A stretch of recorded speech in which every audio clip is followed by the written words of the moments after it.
नमस्कार, मैं हूं प्रज्ञा मिश्रा और आप देख रहे हैं प्रज्ञा का पन्ना। पैगंबर मोहम्मद साहब की जिन बातों को लेकर बीजेपी की प्रवक्ता रही नुपुर शर्मा ने मजाक उड़ाया था, हम उन बातों के पीछे की सच्चाई जानने की एक सीरीज कर रहे हैं। दोस्तों, बीजेपी प्रवक्ता नुपुर शर्मा ने जिन सफेद घोड़ों का जिक्र मजाकिया लहजे में किया था, दरअसल उनको इस्लाम के मानने वाले बुर्राक कहते हैं।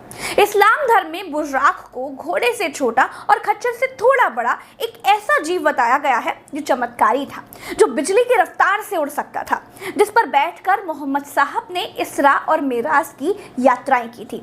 इसरा और मेराज मोहम्मद साहब की दो यात्राएं थी।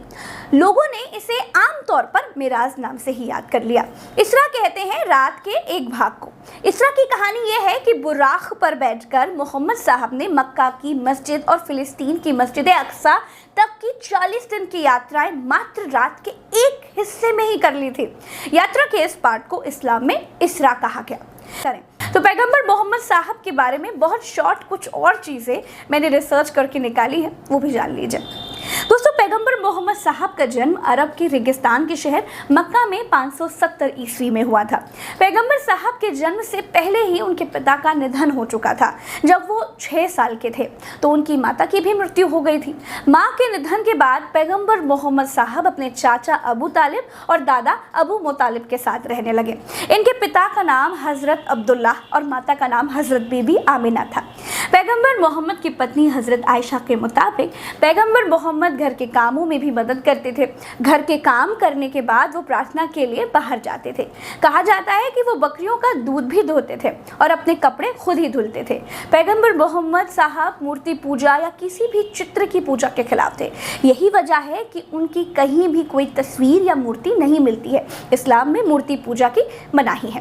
पैगंबर मोहम्मद साहब इस्लाम के सबसे महान नबी और आखिरी पैगंबर हैं। कुरान के मुताबिक एक रात जब वो पर्वत की एक गुफा में ध्यान कर रहे थे तो फरिश्ते जिब्राइल आए और उन्हें कुरान की शिक्षा दी। जिब्राइल के अल्लाह के नाम का जिक्र करते ही मोहम्मद साहब ने संदेश पढ़ना शुरू कर दिया। अल्लाह का संदेश मानकर पैगंबर मोहम्मद साहब जिंदगी भर इसे दोहराते रहे। उनके शब्दों को याद कर लिया गया और संग्रहित कर लिया गया। दोस्तों, पैगंबर मोहम्मद साहब का विश्वास था कि अल्लाह ने उन्हें अपना संदेशवाहक यानी मैसेंजर चुना है, इसीलिए वो दूसरों को भी अल्लाह का संदेश देने लगे। मोहम्मद साहब की लोकप्रियता इतनी बढ़ गई कि मक्का में प्रभावशाली लोगों को खतरा महसूस होने लग गया। 622 ईस्वी में मोहम्मद साहब को अपने अनुयायियों के साथ मक्का से मदीना कूच करना पड़ा। उनके इस सफर को हिजरत कहा गया। इसी साल इस्लामिक कैलेंडर हिजरी की भी शुरुआत हुई। दोस्तों, मदीना के लोग आपसी लड़ाइयों से बहुत परेशान थे।